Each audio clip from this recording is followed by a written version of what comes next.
strawberry கண்ணே விண்வெளி பெண்ணே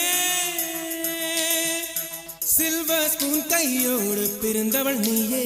ஒரு ஃப்ரிட்ஜுக்குள் ஆப்பிள் போல் இருந்தவள் நீயே தங்க தட்டில் சோறு பென்ஸ் ஏசி காரு இருந்தும் நெஞ்சோடு சொல்லாத பாரம் என்ன தனிமை இனிமையாக எளிமை கொடுமையாக உனது கண்ணோடு சொல்லாத சோகம் என்ன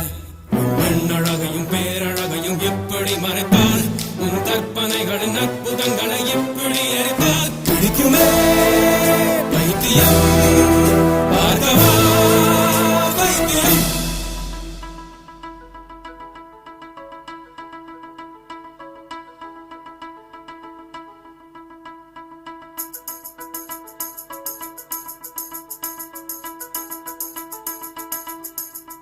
பழைய பைத்தியம்